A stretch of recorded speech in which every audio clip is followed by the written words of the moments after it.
Oh iya bingung. Bingung, Pak. Nah, ada lagi hadis Rasulullah lek salat iku ngene, lurus telinga. Ada yang Rasulullah salatnya begini.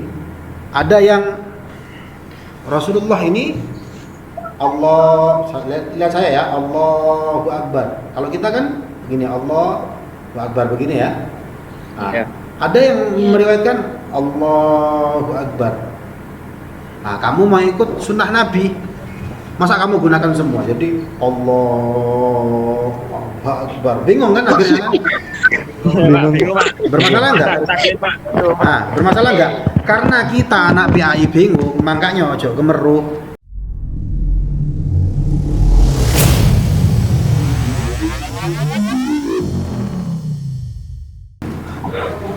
Saya mau tanya, Pak. Monggo silahkan. Saya Ahmad Afifuddin 6. mau bertanya, Pak, gimana kalau kan semua madhab kan benar tuh, Pak? Syafi'i, Hambali, Maliki.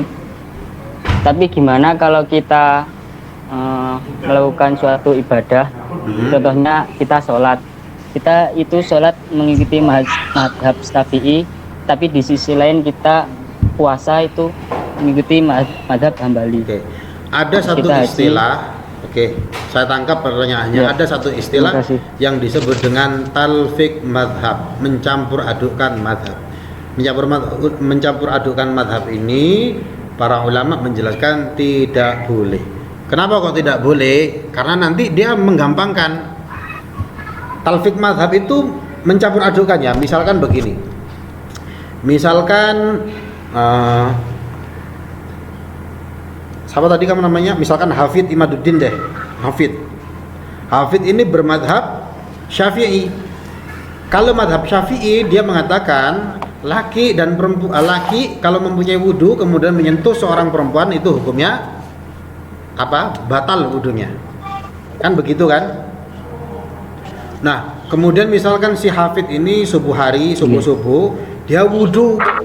Sudah wudu, jalan ke masjid, pas ke masjid karena gelap nyenggol, nggak sengaja nyenggol cewek gitu dan tersentuh kulitnya, tapi karena dingin malas si Hafid, dia bilang aku ikut madhab Hanafiyah ya, kalau Hanafi menyentuh perempuan itu tidak membatalkan wudhu. Akhirnya dia sholat subuh. Pas sholat subuh misalkan ya, kalau karena sholat subuh madhab Hanafi itu kan tidak pakai kunut. Terus dia bilang lagi, aku ikut madhab Syafi'iyah, soalnya gak kulino, gak pakai kunut, akhirnya pakai kunut lagi. Hal yang semacam ini disebut dengan talfik. Nanti ujung-ujungnya apa? Dia saenak jidate, sekarepe dhewe. Hal yang semacam ini tidak boleh. Jadi kalau talfik madhab itu tidak boleh, mencampur adukan madhab itu tidak boleh. Boleh, tetapi dalam rangkaian ibadah yang berbeda. Misalkan begini, kalau kamu dalam itu mic-nya dimatikan, yang berisik ada suara anak-anak kecil itu, mic-nya dibunuh, mengganggu telinga saya. Jadi misalkan begini, yang tidak boleh itu seperti itu. Jadi kalau kamu misalkan dalam rangkaian sholat kamu ikut madhab Syafi'i, maka karena untuk sahnya sholat itu adalah wudu, kamu wudu, membatalkan wudu, syaratnya wudu dan lain sebagainya, itu kamu juga harus ikut madhab Syafi'i. Kalau yang seperti ini boleh.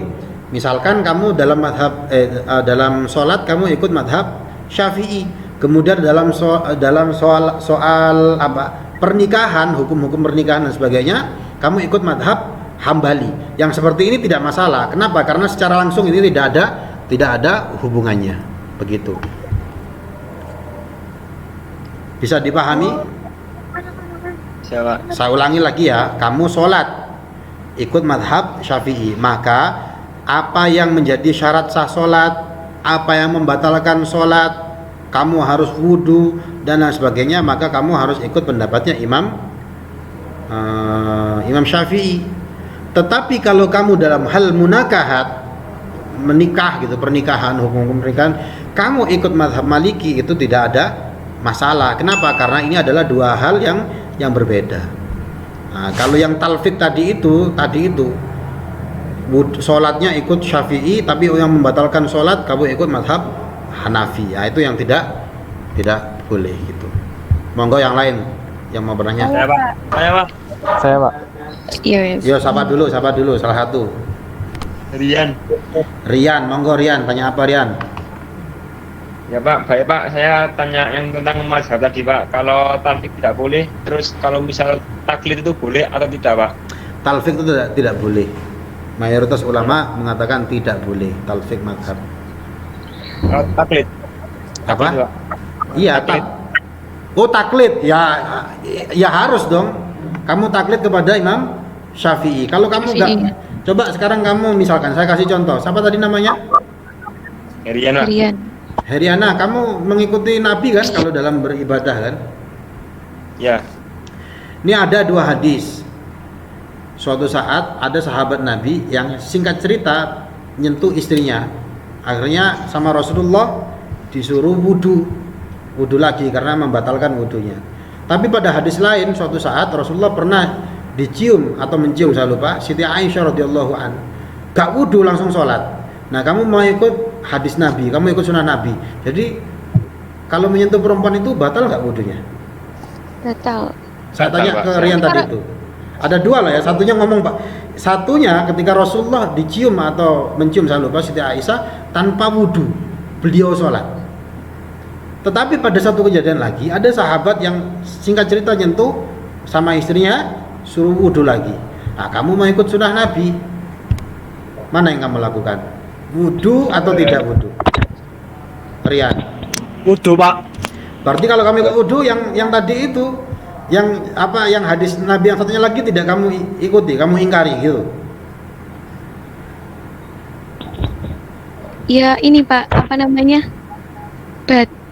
Mungkin kalau seandainya yang nggak wudu itu menyentuhnya nggak pakai nafsu, jadi nggak sampai Ya, membawa nafsu itu gitu. nanti penjelasannya para ulama. Ini kita ceritanya kita kembali ke hadis dulu deh. Bingung nggak kamu kira-kira? Oh iya, bingung. Bingung Pak. Nah, ada lagi hadis Rasulullah lek sholat itu ngene, lurus telinga. Ada yang Rasulullah sholatnya begini. Ada yang Rasulullah ini lihat saya ya, Allahu Akbar. Kalau kita kan begini, Allahu Akbar begini ya. Nah, Ya. ada yang meriwayatkan Allahu Akbar. Nah, kamu mau ikut sunnah Nabi, masa kamu gunakan semua? Jadi Allahu Akbar. Bingung kan akhirnya kan? Bingung Pak. Bermasalah enggak? Taklid Pak. Nah, bermasalah enggak? Karena kita anak PAI bingung, makanya ojo kemeruh. Yang paham itu adalah para ulama mujtahid. Karena kita puyeng kalau ngaji itu, maka kita husnudzon. Imam Syafi'i, Imam Maliki ini lebih pintar memahami ini semuanya. Nah, keluar dalil yang dipakai oleh Imam Syafi'i kalau menyentuh tok senggol-senggolan itu batal.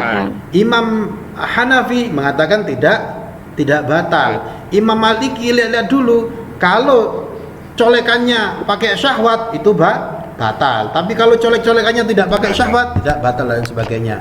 Nah, kita yang awam seperti ini tidak kemeruh ngomongnya kembali kepada Quran dan Sunnah, tapi ya kayak ngono iku akhirnya bingung. Iki sing ngene tak ngene bingung kan gitu.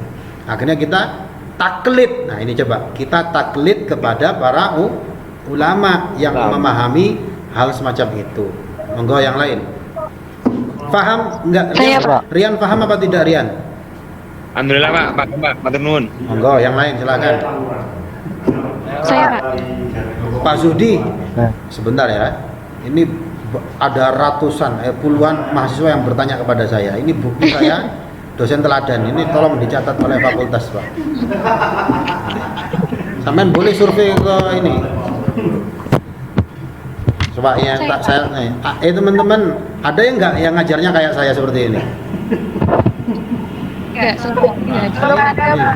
Ya nanti tak kasih nilai A semuanya bagus. Bagaimana? Amin.